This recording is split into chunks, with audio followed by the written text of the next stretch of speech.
I am perceiving the creation with renewed conviction, deliberating over whether I'd been taught a misnomer of lies the likes of which had formerly entrenched me in belief that we as humanity inhabit a spherical earth comparable to every globe sitting atop a teacher's desk.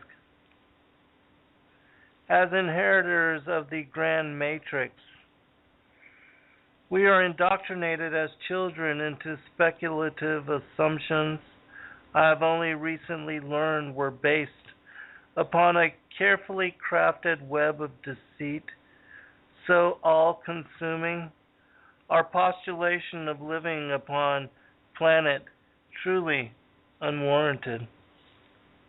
Awakening makes one question everything thought relevant. All that one had once so innocently accepted in assurance as evidentiary truth. All must be reassessed upon the certainty that there is no absolute truth, especially when one evaluates the preponderance of lies emblazoned unto our unquestioned resolve as child mind slate. And so once again I find myself in that zone of nihilist persuasion, reality shattered and manifest knowing shaken to core, deliberating over what I thought seminal truth, the mother of all conspiracies. This challenge strikes at the core of who and where we thought we were as people. Our most foundational belief, the underlying structure to life upon the blue marble with angelic sun as its vibrant diamond center. Science informs us that planetary accretion happens when primordially ejected bodies are spit out from the core of stars, and that the Earth began as cosmological debris, which, gravitationally attracting enough mass, assumed orbit as planet around the Sun, which also spinning counterclockwise in similarly rotating planetary system, is itself contained in orbit around some grand universal center. A theoretical black hole, they assert in presumption, of such immense gravitational pull, even light cannot escape its destroying grasp. Have we all been held hostage to some secret societal Freemasonic accord? A deception so colossal, so pervasive, that only those in the know understand our collective situation. Do the, quote, global elite celebrate the achievement of planetary domination, flaunting insider privilege when hoisting flag over and in front of the United Nations building as throne of New World Order, depicting the flat earth as it really is, holding all nations in singular, circular embrace. Welcome, friends. I'm your host, Zen Garcia. This is Fallen Angels TV. And today is the first day of what I'm sure will comprise a series of shows that I will be doing on the release of my latest book. And even though I published it on Rosh Hashanah, I am asking people to wait at least one more week before purchasing it off of Lulu.com. And it will at some point be available on Amazon and Barnes and Noble and other places. But just give it a little bit of time. I thank all of you that have joined me today, that have come to hear about this particular topic, because I've done some shows on it, but now I'm going to cover it in a way that I have been secretive about, because I didn't want people to know exactly what I was working on in tying together, in relating the flat earth as topic to the book of Enoch. And so the title for today's show, The Flat Earth as Key to Decrypt the Book of Enoch, that's the title of my new book. And welcome, Link, and the rest of you. Stephanie, so good to see you, sister, and Son of Yahweh, and Minnie Donut, and Donna, and all those that are in the chat room as guests, many of you that are numbered. I appreciate all of you, and those that will come later and join us in show, and that will also touch upon the archives. I appreciate your audience, and I thank you for entrusting me with your attention and giving me a chance to present. What's up, Mr. Rowe? Good to see you, brother. And so it's, again, it's an honor to bring forth this information to you and to have your attention as audience, and giving me the possibility of sharing the things that I will be in doing this particular series.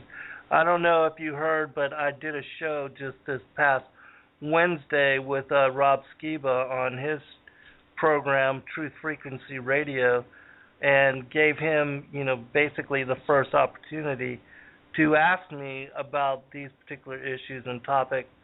In the last show that I did, I released, the names of the chapters, which there are 32 chapters in this particular book, and it is 220 pages, which that is U.S. letter size pages. And so we're talking 8.5 by 11. And if I were to publish it in the regular 6 by 9 format that I've released many of my previous books in, as far as that particular format, it would be well in excess of 400 pages. And so it's quite lengthy and covers a number of different topics and issues in great length, in very, very particular detail. And so, also I wanted to let you know that if any of you have any questions on the part of the Book of Enoch that is covered in this particular book, which is chapters 71 through 83, because those are the ones that are specific to, it's called the Book on the Courses of the Heavenly Luminaries. And it's that portion of the Book of Enoch which relates to the flat earth, and it's only with applying the flat earth as key for decrypting that portion of the text that one can even understand what Enoch is describing. And I'll give you an idea of some of what I'll be covering when I talk about that in just a short bit. But and also the poem that I opened this program with, there's like 4 or 5 poems that I wrote when I first came to this revelation, first was awakened to this particular premise as model for the earth.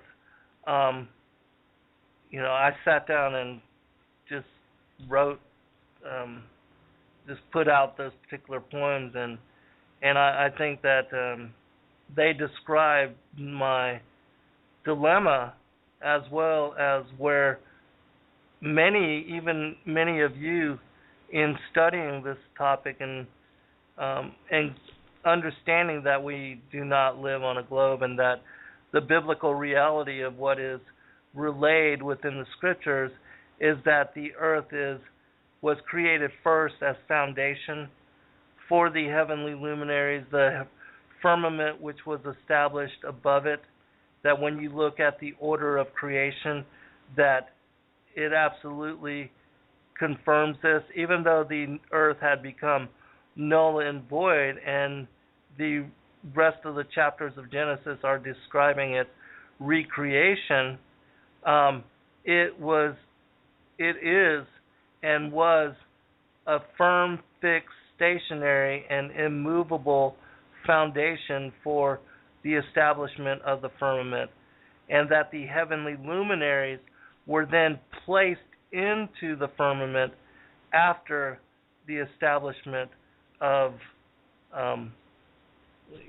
of basically what Isaiah refers to as the curtain which was spread above the face of the earth, the circle of the earth, as the firmament.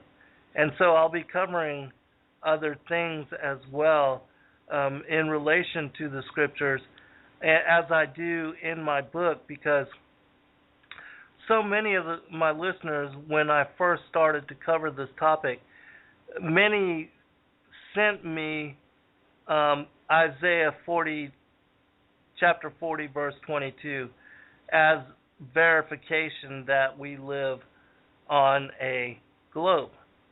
And I have covered in the shows that I've done previously how in the original Hebrew, using the Strong's Concordance, when you go back, there are no words which relate to a globe or a planet, even though you can find the word planets in, I believe it's in 2 Kings, as reference to the signs of the zodiac.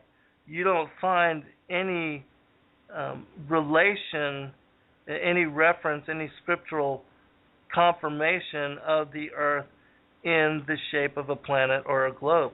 And the closest that you can come is the word ball. And that when you look up in the Strong's where the use of ball occurs in the scriptures, you find out that Isaiah used ball, the term ball, in 18 chapters previous, in Isaiah chapter 22. And so if he wanted to relate that the earth was a planet and in a ball-like globe, then he most certainly would have used it again, but he didn't. He described it as a circle, and then he says in this particular passage, which I'll read real quick, "It is he that sitteth upon the circle of the earth, and the inhabitants thereof are as grasshoppers, that stretcheth out the heavens as a curtain, and spreadeth them out as a tent to dwell in." And the passage before that, he says, "Have ye not known, have ye not heard? Hath it not been told you from the beginning? Have ye not understood from the foundations of the earth?" And so Isaiah is referring to the order of creation in Genesis, which, as I told you just prior, the earth was established as a firm, fixed, stationary, immovable foundation for the firmament. And that's why you have a description of the earth and the heavens together as in the shape of a tabernacle or a tent, and that the circle of the earth would serve as the floor of the tent, and that the firmament would represent the walls and the roof that are spread above it. And so, you can't apply that to the earth being a globe. And so, in this book, the one that I just released, I cover the full chapter of Isaiah 40, as well as other passages like Psalms 19, where it talks about the tabernacle of the sun, which I'm going to pull that up, because this will set the foundation for what I want to go into with decrypting the book of Enoch, the course of the heavenly luminaries, because this passage sets the foundation for that precisely. And so let me pull it up real quick.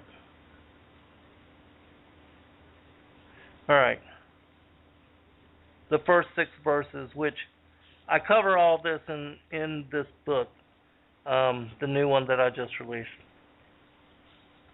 It says, Psalms 19 says, "The heavens declare the glory of God, and the firmament showeth his handiwork.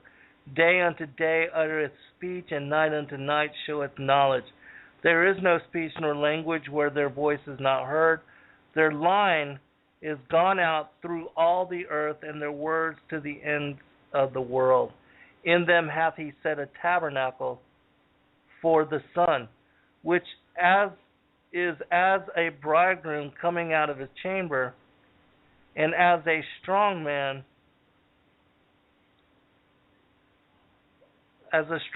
to run a race. His going forth is from the end of the heaven, and his circuit unto the ends of it, and there is nothing hid from the heat thereof." And so in this passage, it is describing the circuit of the sun, and how that circuit is above the earth, and that he covers in his race, in his circuit, in his motion above the earth. It goes from one end of the heaven to the other, and there is nothing hid from the heat thereof. And so when you relate this passage to what Enoch is describing, you understand that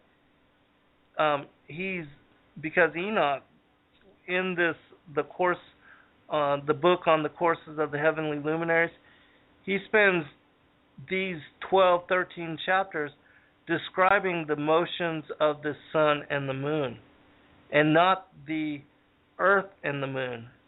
If it in fact was, if the earth were moving in orbit, spinning as it orbited annually around the sun, then you would absolutely believe or think that Enoch would want to describe that motion, because why would not make any sense at all for him to describe the motion of the sun in a heliocentric world view? Because from the earth, if the sun, if it's the center of the solar system, there would be no motion to it. It would just remain in the center, and the earth being in rotation and revolution around it, in orbit around it, that it would be the earth which moves, that keeps the sun, that keeps the sun from having any kind of motion. And so, which this also applies to Joshua chapter 10, where Joshua is given authority by the Most High God to stop the sun and moon in mid-revolution above the face of the earth. And that when this occurred, there were no repercussions to the earth. And if it's the earth which is spinning in orbit around the sun, you would think that the Creator, who created all things, he would absolutely know that he should give Joshua the authority to stop the earth and the moon, and not the sun and the moon. But this he did not do. Which again is, all these things are verification that it is the sun and the moon which move in orbit, in revolution, in circuit above the earth, and not the earth which spins around, spins once daily as it annually orbits around the sun. And as I said, when the sun was stopped, the moon and the sun were stopped in the heavens, there were no massive cataclysms, no giant tsunamis, no earthquakes or pole shifts or any kind of massive repercussions at all. And according to the order of creation found in Genesis, the earth is much larger and has much more mass and is of greater proportion than either the sun or the moon, and that both the sun and the moon have to be much smaller than the earth, according to the order of creation, in order for the earth to serve as foundation for the heavenly luminaries and the establishment of the firmament above it, which is exactly what Enoch describes in the book on the courses of the heavenly luminaries. And so, one other thing, before I go into the particular chapters and scriptures on the book of Enoch, that in relation and in connection to all of these things, there are many passages which speak of the stability, the immovable nature of the earth, and that if the earth were a planet as part of a solar system, and that it was in orbit around the sun, how would that make any sense at all for the Most High to create the earth even though it became null and void in chapter 1,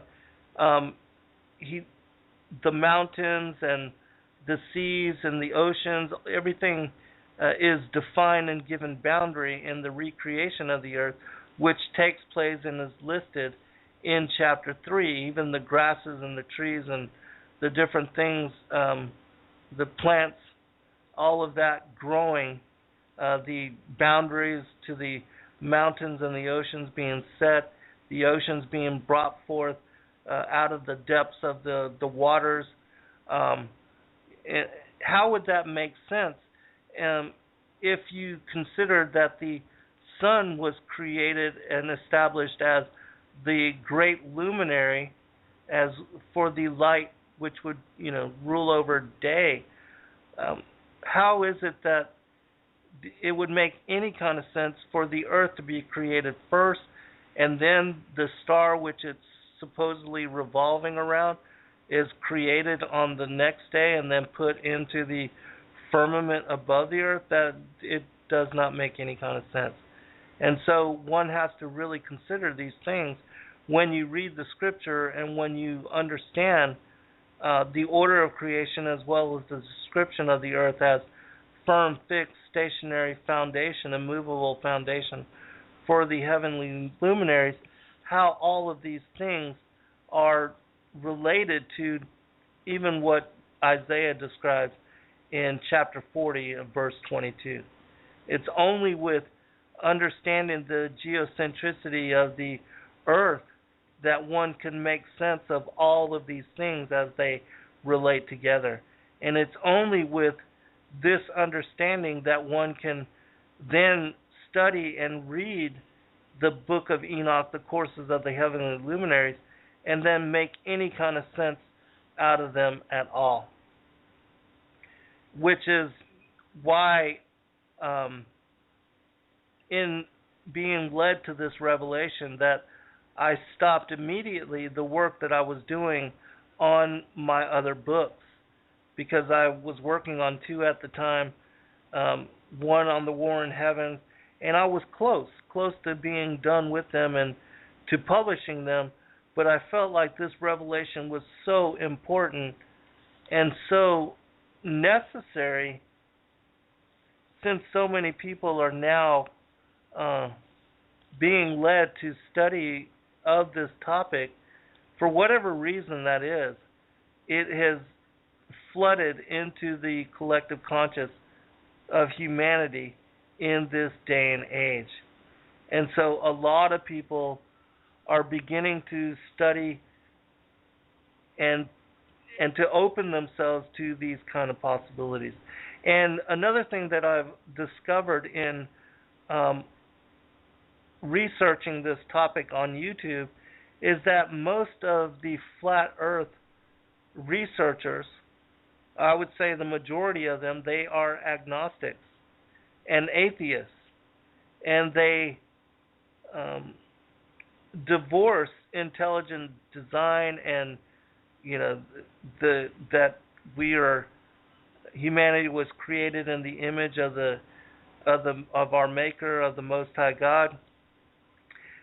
Even though they believe in the flat Earth, they do not believe in the biblical scriptures in any way, shape, or form. And so they approach the topic of the flat Earth and study of it from a completely different angle than what I present in this book. And so I wanted to restore some balance to the discussion of this topic as well. And so that's why I, stopped immediately what I was then working on and began to write this book. And as I talked about in the show that I did with Rob, another thing, and I've already covered this in some of the other shows, and I'm not going to go into great detail on it again, but I was able to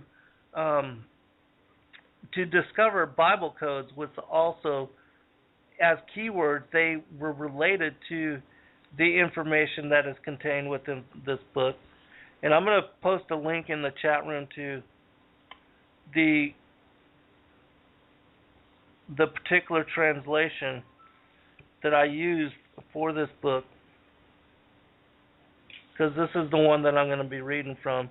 If you don't know, there are a couple of translations of the Book of Enoch which are found and available, and the chapters are numbered differently. And so in order to follow along with what I will be speaking about, it's important that you pull from the same translation. All right, so let's go into this. Enoch talks about, in the first portion, because he describes the motion of the sun first, he talks about 6 gates. And there's images in this book too that help you to understand these 6 gates. But he says in chapter 71, this is the first law of the luminaries. The sun and the light arrive at the gates of heaven, which are on the east and on the west of it at the western gates of heaven. I beheld the gates whence the sun goes forth, and the gates where the sun sets, in which gates also the moon rises and sets. And I beheld the conductors of the stars among those who precede them. 6 gates were at the rising, and 6 at the setting of the sun. All these respectively, one after another, are on a level, and numerous windows are on the right and on the left side of those gates. First proceeds forth that great luminary which is called the sun, the orb of which is as the orb of heaven, the whole of it being replete with splendid and flaming fire. Its chariot where it ascends, the wind blows, the sun sets in heaven, and returning by the north. Now this is the key, this particular passage, Enoch 71:8, because when you try to apply what Enoch is describing as the motions of the sun and the moon to the earth as a planet, and try to tie it in together with the heliocentric worldview, of the earth being part of a solar system, and that we're the third planet from the sun, and that we orbit the sun in such manner, it just does not make sense. And I'll explain why. So 71:8, the sun sets in heaven, and returning by the north to proceed towards the east, is conducted so as to enter by that gate and illuminate the face of heaven. All right, and so the sun sets in the heaven, which is in the west, and then returning by the north, meaning that, and so what Enoch is describing here is a circle, a revolution, as if you were looking down on the circle of the earth as described by Isaiah. So think of the earth as like a clock's face, with 12 o'clock being north, 3 o'clock east, 6 o'clock south, and 9 o'clock west. And so the sun moving from the east as it rises, it moves in arc, first towards 12 o'clock south, and then in arc towards 9 o'clock west. And then it moves north, returning by the north. It then in arc goes to 12 o'clock north. And then it comes back in arc towards 3 o'clock east. And so Enoch is talking about looking down on what is referred to as an azimuthal equidistant projection map, which, if you don't know what I'm talking about and you've not studied or looked into this topic at all, it's the same map which is shown on the UN flag, the United Nations flag, which I covered in my poem. The elitists, the globalists, global being, making a pun here, but anyways, the elites, they know exactly what shape the earth is in, and they flaunt it on the United Nations flag.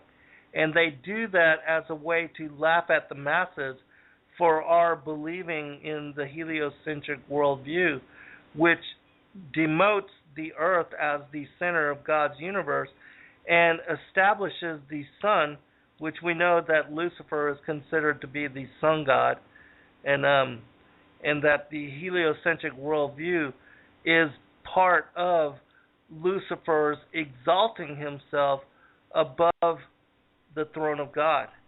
That what he stated in Isaiah chapter 14 as, let me pull that up real quick. Well, anyways, in this particular passage, he talks about how he's going to, I've got it right here, so how he's going to establish himself. For thou hast said in thine heart, I will ascend into heaven. I will exalt my throne above the stars of God. I will sit also upon the mount of the congregation in the sides of the north. I will ascend above the heights of the clouds, and I will be like the Most High. And so the replacement of the geocentric worldview with that of heliocentricity was part of Lucifer's exalting himself above the stars of God and becoming like the Most High. Because now, instead of the earth being the preeminent body, object, and entity of God's universal system, now the sun has been given foremost predominance. And also, ever since the establishment of the heliocentric worldview, it has separated people from knowledge of their Creator, and also for understanding how we have special covenant, that the earth was created special for us to dwell upon, and that we as humanity created in the image of God, that we share special covenant with Him.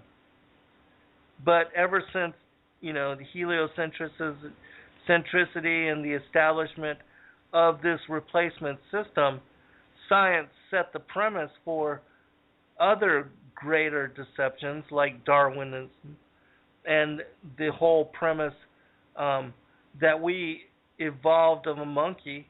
And now the whole neoteric theology is that the missing link and the reason why we cannot find this ape-like ancestor to unite apes and humanity, or chimpanzees or whoever, is because the ancient aliens, being our creators, that they were the missing link that jumped in and jumped the gun on evolution and created us in our modern image. And so all of these things are tied together with the strong delusion, because as Rob covered in that show that we did together, this one being the mother of all conspiracies as far as the flat earth and our world view, our perspective, who we are, where we are, those things, that even the elect, that most of the people of the world are deceived on these topics. And that even when I cover or talk to or try to share dialogue with some of my closest friends on these topics, some of them are completely unwilling to embrace it or to study it or to open themselves to such possibility. And so this is a topic which creates great division amongst the brethren, amongst the fellowship of Christians, modern Christians worldwide, and just people in general. And that I know, because I was in I shared these same sentiments. I was absolutely unwilling for the longest time to look into and do any kind of research into the flat earth.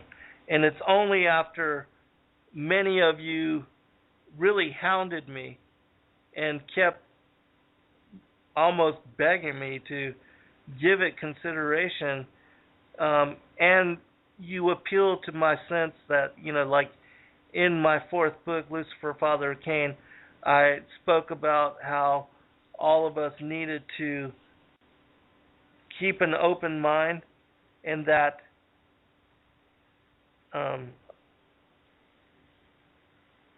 that the height of ignorance is to close oneself off from that research, or to go ahead and have a bias which prevents one from looking into it.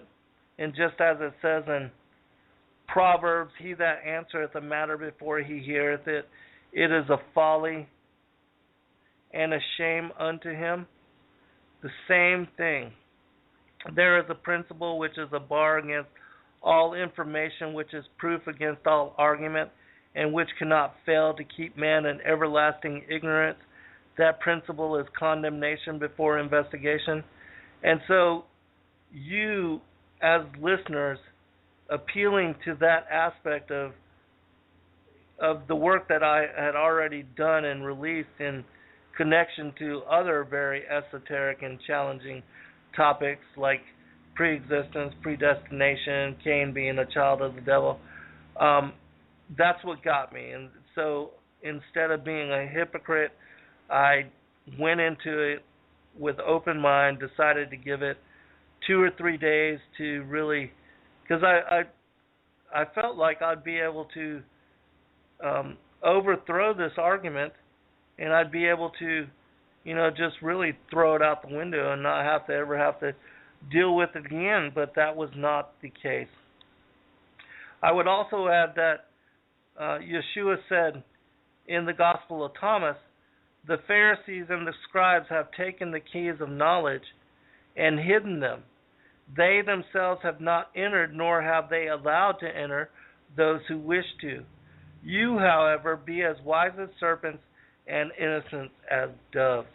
And so it's my opinion that we should approach every topic, even though we feel we already know better, or that we, if in studying it previously, that you feel like you already know the answers for, that perhaps we don't. And perhaps what we thought we knew is based on conjecture, and that it has no basis in truth. And so that was my discovery as far as this particular issue, this particular topic. And the lesson that I learned from all of this and in writing of this book is that a lot of what we think we know is based on lies, on a web of deceit, that the matrix that has established so much of what is foundational belief, our premise for what we believe as reality, that all of that, much of it, is based on lies that have been perpetuated, in this case, for over 500 years. And so it was a big lesson for me. All right, so back to some of this in the book of Enoch.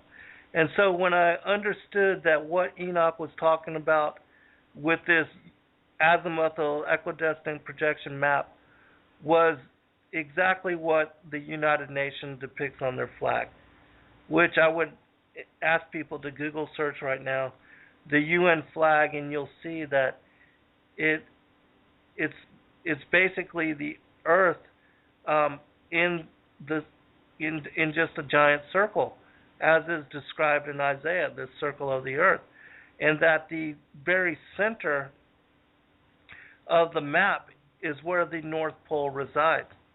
And what would be the bottom of the globe, or the southern tip, or the South Pole, that is,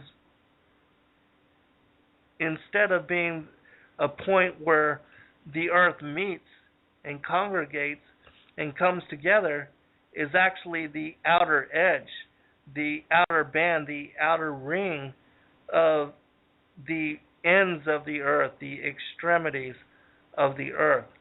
And that when you apply this vision, this layout of the Earth, to the description of what Enoch describes with this circular orbit, the motion of the sun and the moon above the plane of the Earth, then it all begins to make sense.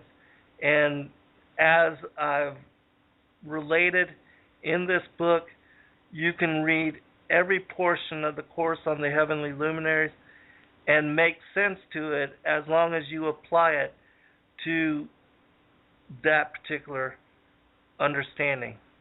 And so Enoch, when he was taken up to a high place, much like as Yeshua was taken to an exceedingly high mountain and shown all the kingdoms of the world, which this is another topic I should cover real quick. But anyways, Enoch was taken to probably where Polaris was. Because Polaris is the fixed star, being an unmovable star. It is the center of the firmament, of the celestial skies, and that all of the other heavenly luminaries, they move in rotation around Polaris as the fixed star. And so Enoch's vision can only be understood when you decipher it in such manner. And so what I was talking about with Yeshua being taken to an exceedingly high mountain, there's three other things in the scriptures which apply to this particular description, and which make more sense when you apply their occurrences to this worldview of a geocentric Earth.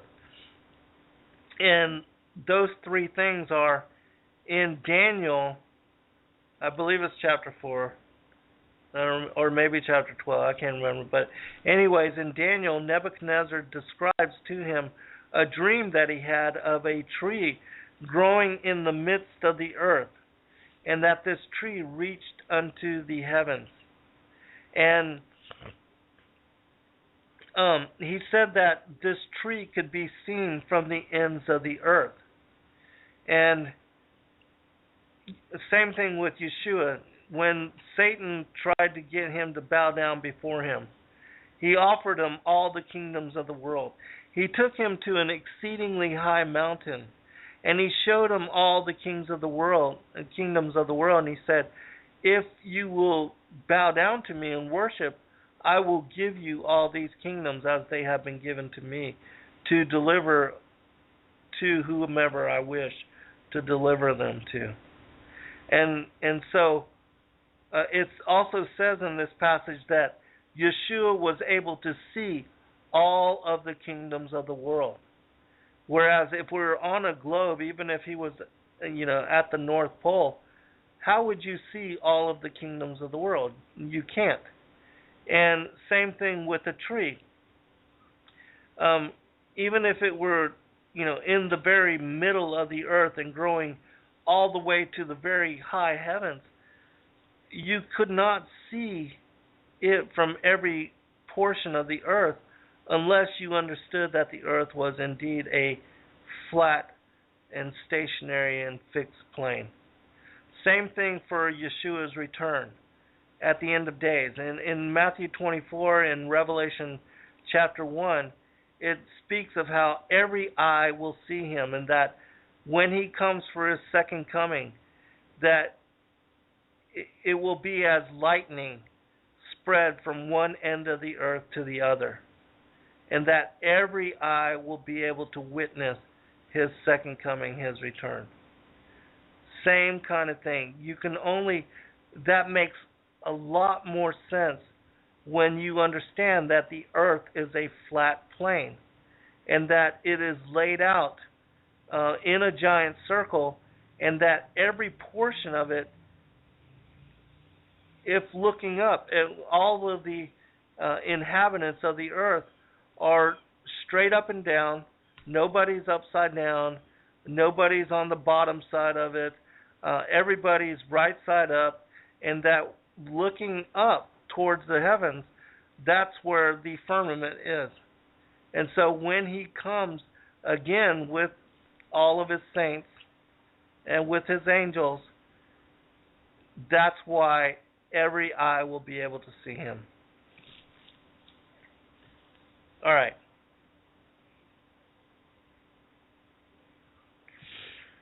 All right, so let me go back into some of the book of Enoch. And so, the gates of heaven.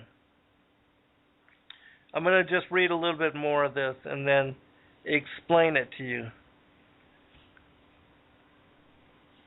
I'm not going to read all of it because it will be unnecessary. You'll get it once I explain this portion. In the same manner, it goes forth in the first month by the great gate. It goes forth through the fourth of those 6 gates, which are at the rising of the sun. And in the fourth gate, through which the sun with the moon proceeds, in the first part of it, there are 12 open windows from which issue out a flame when they are open in their proper periods. When the sun rises in heaven, it goes forth through this fourth gate 30 days, and by the fourth gate in the west of heaven on a level with it descends. During that period the day is lengthened from the day, and the night curtailed from the night for 30 days. And then the day is longer by 2 parts than the night. The day is precisely 10 parts, and the night is 8. All right, and so let me explain this. The 6 gates of heaven, this is how they are laid out. And if you have any questions, put them in the chat room. I'll answer them. Or if anybody wants to call in to ask me a question, I see that I'll know now if you call in and who's already listening by phone to the show. So, okay, and so the 6 gates of heaven as they are laid out. If you're looking down at the flat earth, at this map as laid out by the United Nations flag, there's a portion where the Tropic of Capricorn resides. That's the 23rd degree parallel of the southern latitude. And then closer, coming in a smaller circle, The Tropic of Cancer would be located at the 23rd parallel of the northern latitude. So the circle which corresponds to the Tropic of Cancer is closer to the center of the flat Earth map, and it's a smaller circle than would be if you looked at three concentric circles for the Tropic of Cancer, the equator, and the Tropic of Capricorn. The Tropic of Capricorn would be the largest outer circle. The equator would be the circle directly in the middle, in between the Tropic of Capricorn and the Tropic of Cancer. And the Tropic of Cancer would be the smallest circle, closest to the polar north.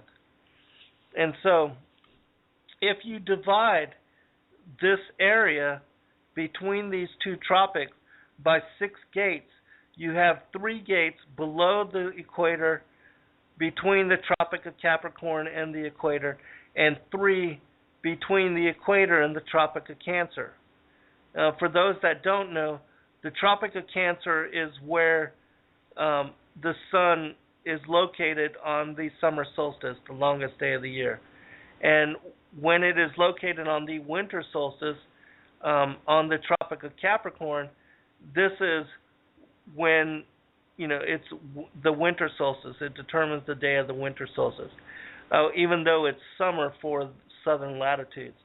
When the sun is located directly above the equator, that this is when we have the vernal equinox and the autumnal equinox, which divides day and night equally by 12 hours, or according to the division of Enoch's math, it would be 11.99999 hours. And Enoch talks about the changes, the differentiation of day and night by the division of one 24-hour day into 18 parts. And when you do the math, you divide 24 by 18, you find that it equals 1.333333 ongoing into infinity, 1.3 hours. And so when the sun moves through these 6 gates, the day or night increase by this proportion depending on where the sun is located in its annual movement back and forth between these two tropics. And so, hello Tulsa. And so Enoch begins his account of the sun's motion, and if you go and you read it later, you'll be able to understand what I'm talking about. And as I said, I cover all this in great detail in my latest book. And every one of the scriptures of all 13 of these chapters, which correspond to the book on the courses of the heavenly luminaries, every one of those scriptures is in this book, and every one of those chapters, and my commentary and my decryption of them, so that you can understand fully what Enoch is describing. And so he begins his account of the sun's motion when it is located above the equator on the day of the vernal equinox. And the equator is located exactly between the 3rd and the 4th gate. As I said, there's 3 gates below the equator between the Tropic of Capricorn and the equator, and 3 gates above it. And so the 1st, 2nd, and 3rd gate, if you move up from the Tropic of Capricorn, the 1st gate is directly above the Tropic of Capricorn, the 2nd gate is in the middle, and the 3rd gate actually touches the equator. And then you have the equator, and then you have the 4th gate, which is directly above the equator, the 5th gate right above that one, and then the 6th gate actually touches the Tropic of Cancer. And so, as I said, Enoch begins the account of the sun's motion directly above the equator, between the 3rd and the 4th gate. And then it takes the sun 30 days to move through each one of these gates. And Enoch the solar year during his lifetime equal to exactly 364 days. Hold on just a second.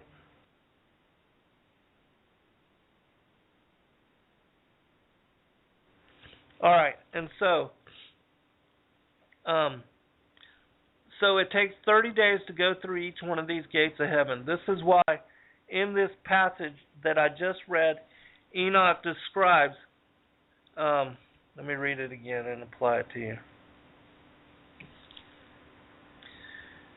And in the fourth gate, through which the sun with the moon proceeds in the first part of it, there are 12 open windows from which issue out a flame when they are opened in their proper periods. When the sun rises in the heaven, it goes forth through this fourth gate 30 days, and by the fourth gate in the west of heaven on the level with it descends. During that period, the day is lengthened from the day, and the night curtailed from the night for 30 days. And then the day is longer by 2 parts than the night. The day is precisely 10 parts, and the night is 8. All right. So, it takes the sun 30 days to travel through the fourth gate to reach the fifth gate. And this the movement of the sun through these 6 gates also corresponds to the seasons of the year, which according to God's calendar, which I cover in great detail in this book as well, the spring begins with the day of the vernal equinox. And then the 3 seasons, as it moves through the 4th, 5th, and 6th gate, and then reaching summer solstice above the 6th gate, that begins summer. Summer solstice begins summer. And then the sun moves south, descends through the 6th, 5th, and 4th gate, and when it reaches the equator again, this is the day of the autumnal equinox. Also, I need to state that it takes the sun exactly 1 day to either cross the equator or reaching the summer solstice or the winter solstice to reverse course and return in the opposite direction. And so this is what this portion of the book on the motions of the sun through these gates, this is exactly what Enoch is talking about. And let me pull up also. I have in this particular book the breakdown of those exact times. So let me pull this up real quick. And what they correspond to.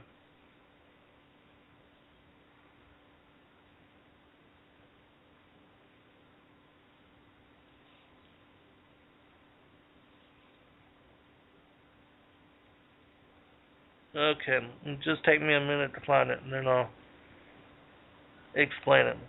Because this is important as well.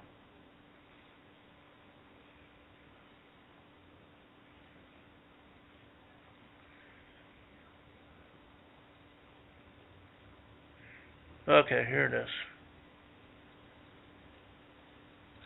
Okay, and so as I said, Enoch begins his account of the motion of the sun on the day of the vernal equinox and then he describes over 30 days for each one of the gates, which each season will correspond to 90 days, and then you have the 1 day that it takes to go across the equator or reaching solstice, reverse course.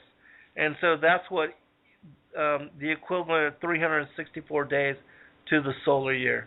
And so what happened to change the motion of the sun to make it 365 days, I don't know. I speculate on that in the book, but during Enoch's time, and even at the death of Noah, the solar year was 364 days, which according to the calendar, which is described in Enoch, was perfectly situated and also perfectly aligns with the motions of the moon, which are explained in the second part. All right, and so let me explain the breakdown of these 18 units for the measure of day and night, so that if you look at this later, you'll understand. And I've got this broken down as a table. It says in my book, the first gate, the Tropic of Capricorn, it takes the sun 30 days to ascend up to the second gate from the first gate, and 31 days to descend down to the Tropic of Capricorn from the second gate.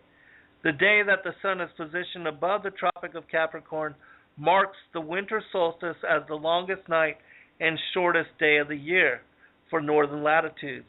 Enoch breaks down the measure of this 24-hour period into 6 units for day and 12 units for night, which equal 7.999999 hours of day and 15.99999 hours of night, which the winter solstice is the longest night of the year. And if it were the summer solstice, this would be, flip-flopped. It would be almost 16 hours of day and 8 hours of night. And so let me go down one more gate. The second gate. It takes the sun 30 days to ascend up to the third gate from the second gate, and 30 days to descend down to the first gate from the second gate. Enoch breaks down the measure of this 24-hour period while the sun is in this gate into 7 units for the day and 11 units for the night, which corresponds to 9.333333 hours of day and 14.666666 hours of night. And so these are the breakdowns. I'll do one more, because there's only basically three divisions, and then they flip-flop for day and night. The third gate, it takes the sun 31 days to ascend up to the equator from the third gate, and 30 days to descend down to the second gate from the third gate. Enoch breaks down the measure of this 24-hour period into 8 units for day and 10 units for night, which equals to 10.666666 hours of day and 13.333333 hours of night. And as I said, when it's on the equator, the units for night and day, as described by Enoch, they are accounted as 9 units each. 9 hours for day, or 9 units for day and 9 units for night, which equal 11.9999999 hours for each day and night. Which, if you round that up, you get 12 hours, which is exactly what the solstice, the equinoxes, they divide equally the day and the night. All right, and so let me go down to the next part, and then I'll check the chat room if you have any questions. All right, and so when the sun rises in the heaven, it goes forth through this fourth gate 30 days, and by the fourth gate in the west of heaven on the level with it descends. During that period, the day is lengthened from the day, and the night curtailed from the night for 30 days, and then the day is longer by 2 parts than the night. The day is precisely 10 parts, and the night is 8, which I just gave you the breakdown for all of those units, which Enoch describes the sun's movement through each one of these 6 gates, and then its return back to the equator. So he begins on the equator and then describes its motion through the 4th, 5th, and 6th gate, and then its reversing course describes its descent from the 6th to the 5th to the 4th, and then back to the equator for the autumnal equinox, and then describes its descent into the third, second, and first gate, whereupon it reaches the winter solstice. And then he describes, which again is the first day of winter, and then he describes its ascent back up through the third gates, the three gates. And so he describes, once it reaches the Tropic of Capricorn for the winter solstice, he then describes its motion back up, its ascent back up through the first, second, and third gate until it reaches again the equator for the vernal equinox, which completes the motion of the sun through these six gates, back and forth through these six gates, which correspond to the 12 months of the solar year. And so this is how to understand this portion of the Book of Enoch, which I'll probably cover the motion of the moon in the next show I do on this particular text. But anyways, continuing, I want to give you just a couple more, relate this from Enoch, the scriptures in this portion of the book, so that you can understand exactly when you study and you read it for yourself. It then says, then the day becomes lengthened by a second portion, so that it is 11 parts, while the night becomes shortened and is only 7 parts. The sun now returns to the east, entering into the sixth gate, and rising and setting in the sixth gate 31 days on account of its signs. And as I said, it takes that extra day. You'll see Enoch describes the sun's motion as being 31 days whenever it reaches the solstices or reaches the equinox. At that period, the day is longer than the night, being twice as long as the night, and becomes 12 parts. But the night is shortened and becomes 6 parts. Then the sun rises up that the day may be shortened and the night lengthened, meaning it reverses course. And the sun returns toward the east, entering into the sixth gate, where it rises and sets for 30 days. And so as it's moving down back through the 6 gates of heaven, after reaching the Tropic of Cancer, it then begins to descend through the 6th, 5th, and 4th gate. When that period is completed, the day becomes shortened precisely 1 part, so that it is 11 parts, while the night is 7 parts. And then the sun goes from the west, from the 6th gate, and proceeds eastwards, rising in the 5th gate for 30 days, and setting again westwards in the 5th gate of the west. At that period, the day becomes shortened by 2 parts and is 10 parts, while the night is 8 parts. Then the sun goes forth from the 5th gate as it sets in the 5th gate of the west, and rises in the 4th gate for 31 days.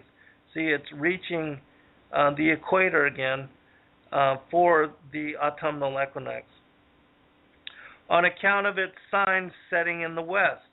At that period, the day is made equal with the night, and being equal with it, the night becomes 9 parts, and the day 9 parts. Then the sun goes from that gate as it sets in the west, and returning to the east, proceeds by the 3rd gate for 30 days, setting in the west at the 3rd gate. Again, this description of its motion, moving from east to west, and then back west to east, that is describing its circular revolution above the flat earth plane. There's no other way to make sense of it, which is why, because of our heliocentric worldview, because humanity has embraced this worldview for the past 500 years, nobody has been able to understand this text. And that's why there's no books written previous to the one that I published.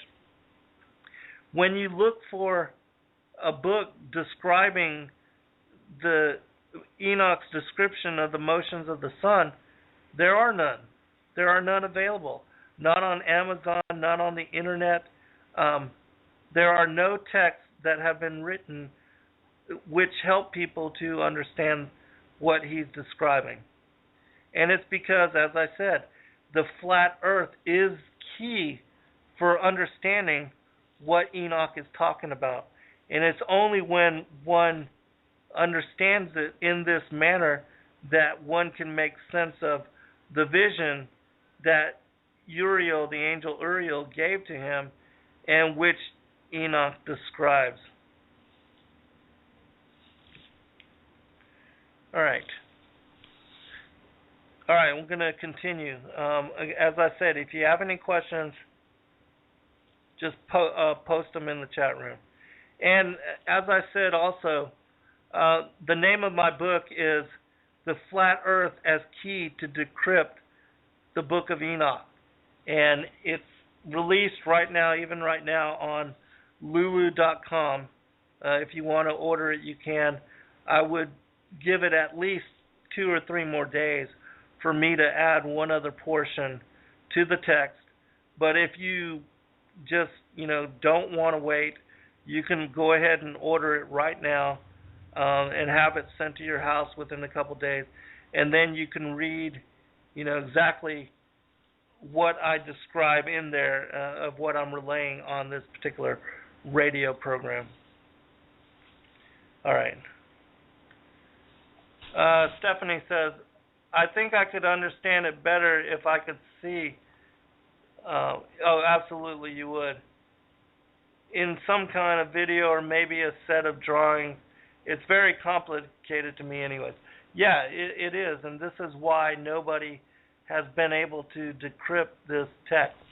And that's a good idea. I will when I create a video out of this show, I will, because I never do that. I don't take the time to do that. But I will actually link illustrations and portions of video that other people have done in describing this motion. I will overlay it to the exact parts of what I'm talking about here so that it'll make greater sense to you when you watch the video presentation of this radio program on YouTube. Because those of you that have been following my shows for a long time, you know that I usually just create a generic overlay of my shows and post them to YouTube as video for those shows. But I'll actually take some time to make the pictures and the illustrations and the video correspond to what I'm describing here. All right, let me continue on because I know I'm going to run out of time.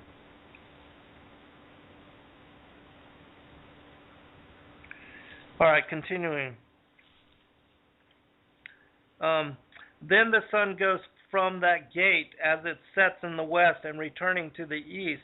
See, that's a circular description. By the third gate for 30 days, setting in the west at the third gate.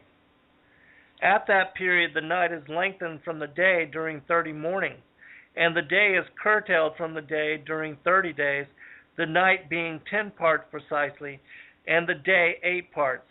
So once the sun has gone below the equator, the night becomes increasingly longer.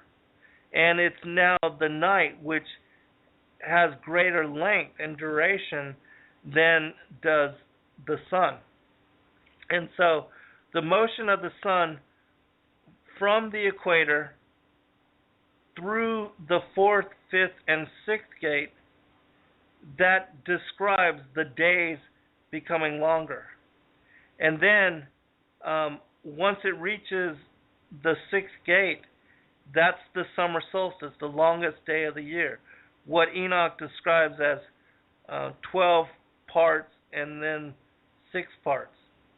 And then the sun, as it moves down through the 6th, 5th, and 4th gate, the day begins to decrease until it reaches the equator, again, for the autumnal equinox, is exactly 9 parts, which equals to 12 hours day, 12 hours night.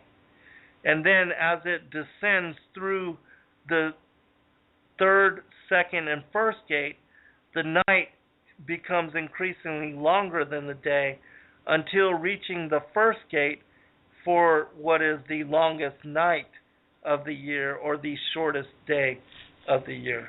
And so let me read that in the last 10 minutes that we have.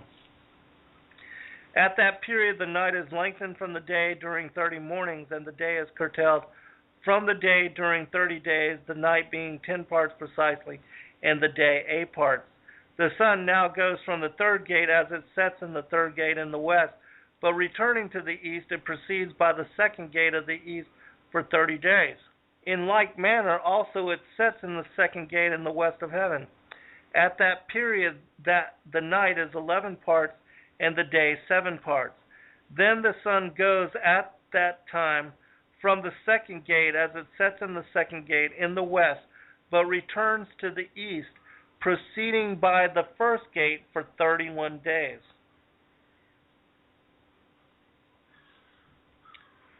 And then sets in the west in the first gate. At that period, the night is lengthened as much again as the day. It is 12 parts precisely, while the day is 6 parts. The sun has thus completed its beginnings, and a second time goes round from these beginnings.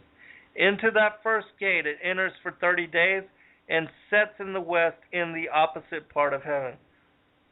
And so Enoch here is describing the sun after reaching the winter solstice on the Tropic of Capricorn. It reverses course and starts to ascend back up through the 3 gates, the first, second, and third.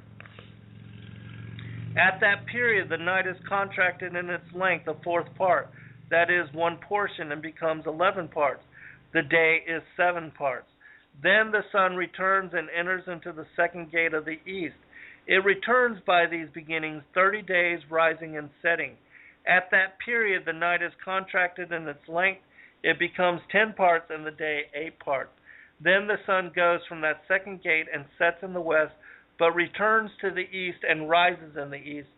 In the third gate, 31 days, setting in the west of heaven. At that period, the night becomes shortened. It is 9 parts, and the night is equal with the day. The year is precisely 364 days. The lengthening of the day and night and the contraction of the day and night are made to differ from each other by the progress of the sun. By means of this progress, the day is daily lengthened and the night greatly shortened. This is the law and progress of the sun and its turning when it turns back, turning during 60 days and going forth. This is the great everlasting luminary that which he names the sun forever and ever. And so that is the full account of the motion of the sun through the 6 gates of heaven as it travels first from the equator to the 6th gate, reaching summer solstice, then descends back down through the 6th, 5th, and 4th gate to the equator, and then for the autumnal equinox, and then descends down through the 3rd, 2nd, and 1st gate for the winter solstice, and then ascends back up through the 1st, 2nd, and 3rd gate to the equator, completing the year, as Enoch describes here in this particular text. Let me check the chat room.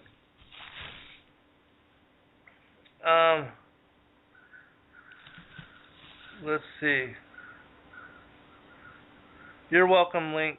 She says that will be so great, talking about me connecting this information to some videos and some drawings, and I will post it next show. I'll have it done by next Saturday's show, and I will share it with you. Also, I want you to know that we, yesterday to this evening, I believe it's this evening, is the Day of Atonement, and that we will reach the Feast of Tabernacles on the 23rd of September. And so that you should even though we're under new covenant through Christ, you should at least acknowledge that. Just send up a prayer to the Most High God in thanksgiving for these 7 Levitical feasts, because if you don't know, if you have not heard me talk about that portion of the text, because I cover this also in this particular book, God's calendar and its connections to the 7 Levitical feast days of chapter 23, that Yeshua, when he came the first time, he fulfilled the spring and the summer feasts, that he was the Passover lamb. He died before sunset. He was crucified and died on the cross before sunset. That sunset on the 15th of Nisan began the Feast of Unleavened Bread. The Israelites, they ate of the Passover lamb during this time, and also sprinkling its blood on their doorposts. That's what kept them, safeguarded them from the wrath being poured out on the Egyptians, that the angel of death passed through the land of Egypt and struck down all the firstborn. That Yeshua was put into the tomb of Joseph of Arimathea, his uncle, on the 15th of Nisan. And then on the 6th, which is a Passover, is a Sabbath, every 1st, 8th, 15th, 22nd, and 29th is a Sabbath according to God's calendar. And so he was resurrected before sunset on the 17th of Nisan. He was resurrected on the 16th as the day of first fruits, which is another one of the, these 3 spring feast festivals of Leviticus chapter 23. And then